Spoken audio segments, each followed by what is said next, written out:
Undertale is a game known for its extensive lore, fanbase and its characters. They're incredibly unique and drew most people, maybe even you, to the game. Each one has certain qualities and potentially dark secrets which helps immerse you in the quirky world of the underground. Some like to tell jokes, and others like to kill children, but let's ignore that for now. I'm about to fall back into the rabbit hole that is Undertale to observe the major characters and a few more, so let's start at the beginning. The first character you meet is Flowey. At first he just seems like some random enemy whose only goal is to kill you.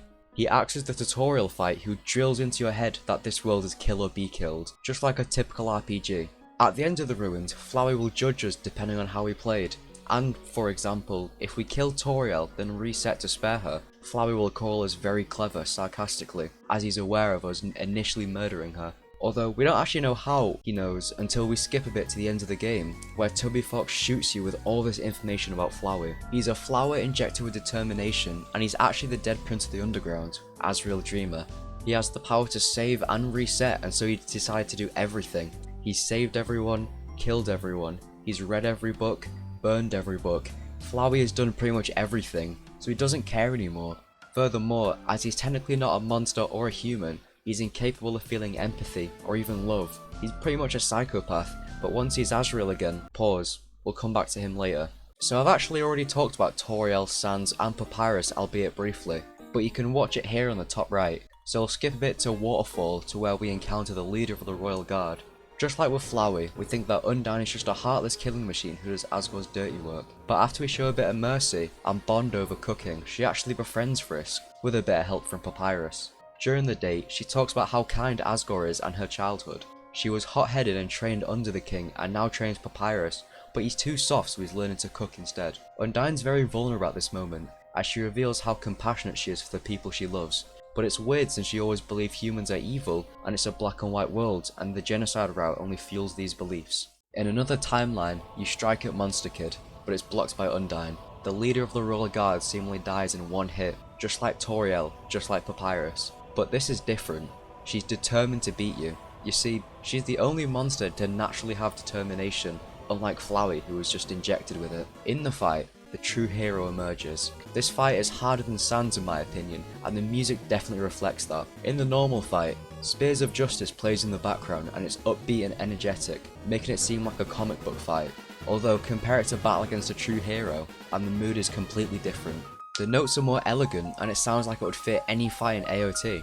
Some moments have a lot of zeal to truly emphasize that this fight is life or death for Undyne. Everyone in the underground is relying on her to defeat this ultimate evil that is you, and even when she is inevitably defeated, she is satisfied to have died a warrior's death and to stall enough for Alphys to evacuate the underground. Then she melts into XP. Undyne's very vulnerable at this moment. Wait, did we do this already?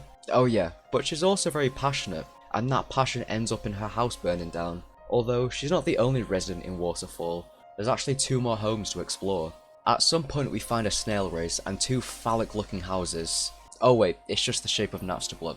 Okay, good. Unlike many Californians, the depressed ghost isn't homeless despite sleeping on the leaves in the ruins, and he actually listens to a few bangers.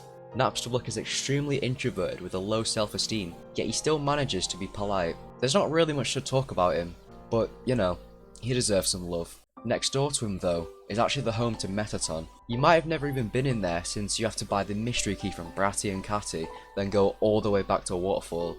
And inside there are 6 diaries which note how Mettaton first met Alphys, and how he went from Napstablook, the happy ghost, to Mettaton, the human killing and entertainment robot. Unlike his cousin, Mettaton is confident, charismatic, and tries to kill you. Surprisingly though, he doesn't actually hold any prejudice towards humans. Instead, he just wants to go along with Alphys' plan, and even when he does fight you in the core, it's just to prevent Asgore being seen as the saviour, and so he can perform to the humans on the surface.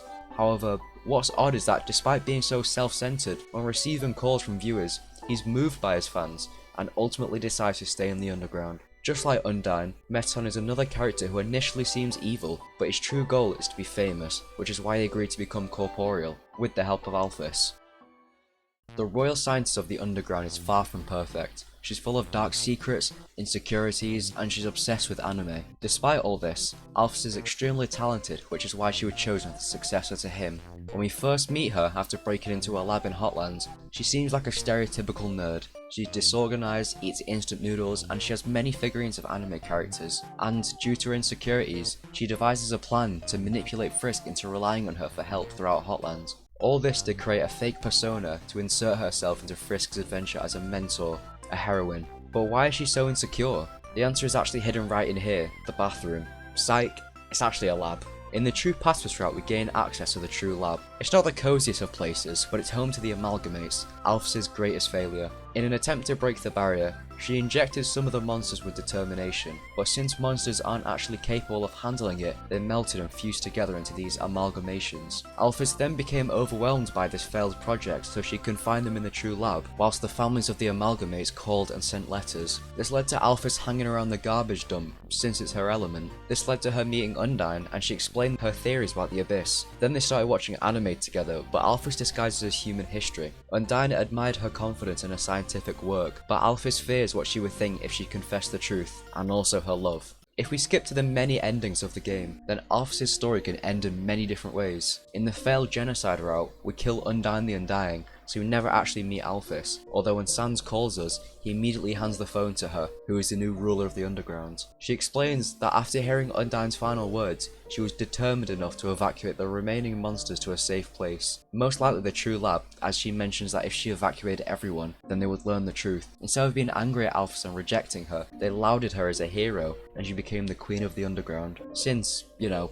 all the other candidates are dusted. And then, almost uncharacteristically, she ends the call saying that she should have killed you when she had the chance. And then in a different ending, if you kill either Mettaton or Undyne, Alphys mysteriously disappears from the underground. It's implied she committed suicide since in the True Pacifist route, she states, "I was just worried I would be too afraid to tell the truth, that I might run away or do something cowardly." Although if we look back at the True Pacifist route, Alphys' fate is thankfully much better. After we fight Asriel and break the barrier, we can backtrack and see the Amalgamates with their now very extended family. And in the credits we see Alphys and Undyne on the beach. Undyne kisses her and she goes bright red. I don't know how I can transition here, so boom, Asgore, the ruler of the underground. His hobbies include making tea, gardening, and collecting human souls. Throughout the game, most of the characters talk about him to make him seem like a big fuzzy pushover, although once we finally meet him, yeah, he seems nice, but he's not actually a bad guy. You see, the whole reason he's doing all this is to free his people, even though he just wants peace deep down. This is then reinforced by Asgore even forfeiting his own soul to Frisk, so they can leave this cursed place. And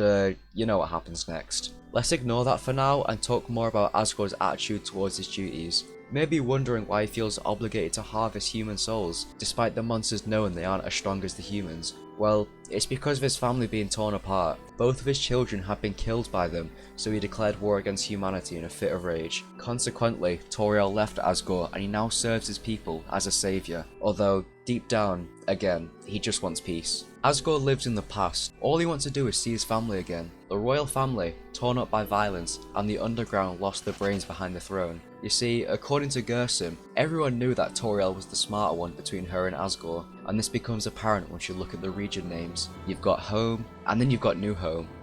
But explaining that is pretty boring, so let's go back to Bloodshed and talk about how the characters speak about the king becoming a god. It's quite interesting the contrast between how characters like Sans and Papyrus speak about Asgore. As I said before, Papyrus calls him a big fuzzy pushover, but Sans warns us that if we don't fight Asgore, then he'll take our soul and destroy humanity. Even Mettaton thinks Asgore will destroy the humans, and Undyne hopes he takes the surface back from humanity. But could he have even done it, since even Asriel, who absorbed the 6 souls and all the monster souls, couldn't beat Frisk? So is Asgore even that guy? I don't know. But to be fair, he's got an infinite time to train and get stronger since he won't age, because boss monsters don't actually get older till their child grows up to being just a bit younger. But what actually happened to the Prince of the Underground? If you fuse Asgore's and Toriel's name, you get Asriel, the absolute god of hyperdeath. A kind soul killed on the surface by the humans, but somehow he came back as a little yellow flower. As I said at the start, Flowey is sadistic and lacks empathy, but surprisingly, Asriel is the complete opposite. He deeply cares for Kara as a sibling, and trusts them enough to follow through with a plan to reach the surface, which involves Kara being poisoned. This plan ends up with both of them dying, although once Asriel is temporarily revived after consuming all the souls, he reaches his final form, and it kind of represents the Delta rune. According to Gerson, people have started to call that winged circle an Angel of Death. And guess what? Asriel is actually the name of the Angel of Death in Islam and Judaism. Furthermore, he matches the criteria of the prophecy. He's been to the surface and returned, and ultimately he will free the monsters by breaking the barrier. It's not actually confirmed, but there's sizable evidence for Asriel, Kara, or even Frisk being the one who fulfills the prophecy. But after all, it's just a theory.